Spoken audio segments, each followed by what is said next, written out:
मैंने कढ़ाई को गरम कर दिया है। इसमें मैं डालूँगी 1.5 टेबलस्पून तेल। ये मैंने रिफाइंड ऑयल लिया है और इसको गरम करने देंगे। ये अच्छे से गरम हो चुका है। अब मैं इसमें डालूँगी एक तेज पत्ता। अब इसमें जाएगा टमाटो प्यूरे। ये मैंने 2 छोटे टमाटर का प्यूरे बनाया है और इसको हम कर लेंगे मिक्स। इसको हाई फ्लेम पे ही मिक्स करें। अब मैं फ्लेम को धीमे आंच पे लाऊंगी और इसको 1 मिनट पकने दूंगी और ऐसे घुमाती रहूंगी ताकि नीचे ना लगे। अब मैं इसमें डालूंगी 1 टीस्पून चीनी और इसको भी कर लूँगी अच्छे से मिक्स। अब मैं इसमें डालूंगी 1 टीस्पून हल्दी का पाउडर और इसको भी इसमें मिला लूँगी। फ्लेम को मीडियम पे ही रखें। अब इसमें जाएगा 2 टीस्पून कश्मीरी मिर्च कलर के लिए और इसको हम मिला देंगे। अब इसमें मैं डालूँगी चना दाल, जिसको मैंने करीबन 45 मिनट सोक कर लिया था। इसको अच्छे से धो के स्ट्रेन करके इसमें डालना है। अब इसको हम अच्छी तरह से मिला लेंगे मसाले के साथ। फ्लेम को मैंने अभी भी मीडियम पे ही रखा है। अभी आप देख सकते हैं मैंने इसको थोड़ा सा फैला दिया है। अब हमें इसको थोड़ा फैला के 2 से 3 मिनट इसको ऐसे कुक करना है, थोड़ा सा मीडियम फ्लेम पे। आप देख सकते हैं नीचे ना लगने दें, बीच बीच में स्टर करते रहें। तब से ये पक रहा है मीडियम फ्लेम पे। इसको और थोड़ा सा स्टर कर लेंगे। अब हम इसमें सब्जियां डालेंगे।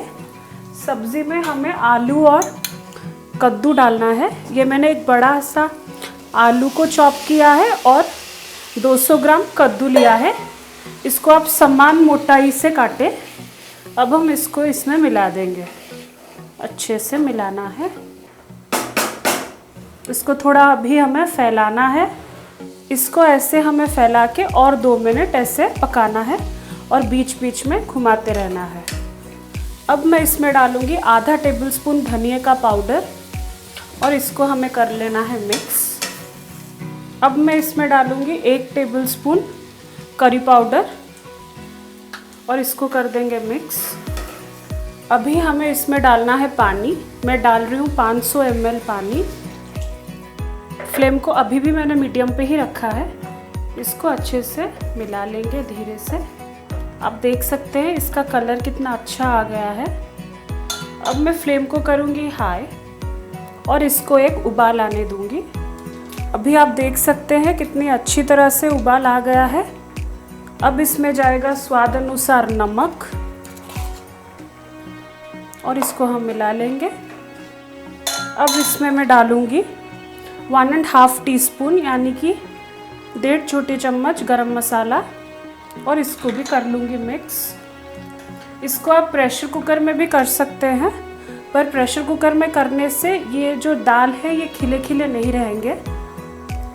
अब मैं फ्लेम को कर दूँगी सिमर और इसको हमें ढक देना है और इसे हम पकाने के लिए छोड़ देंगे। पहले चलते हैं इसको 5 मिनट पका के देखते हैं, फिर हम इसको चेक करेंगे। अगर चाहिए होगा तो हम इसको फिर से पकाएंगे। 5 मिनट से ये धीमे आंच पे पक रहा है। अभी चलिए इसको चेक करते हैं। ये करीबन हो चुका है। आलू को थोड़ा चेक करना होगा, आलू और थोड़ा पकेगा। इसको भी और थोड़ा होना है, तो मैं और 5 मिनट इसको मीडियम फ्लेम पे कुक करूँगी। ढक्कन दे देती हूँ। चलिए चेक करते हैं फिर से।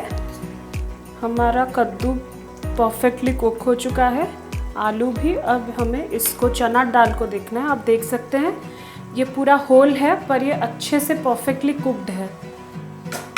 अब हमें इसमें डालना है कसूरी मेथी ड्राई वाला।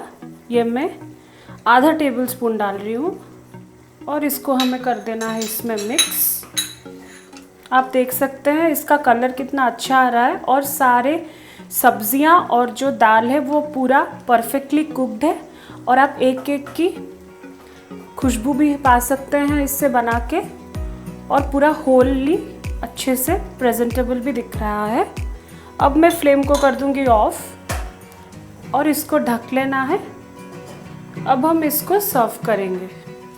मैं आशा करती हूँ कि आज की ये सिंपल सी रेसिपी आपको पसंद आई होगी और ऐसे ही रेसिपीज़ और देखने के लिए मेरे चैनल को लाइक, शेयर और सब्सक्राइब करना ना भूलें। Thank you.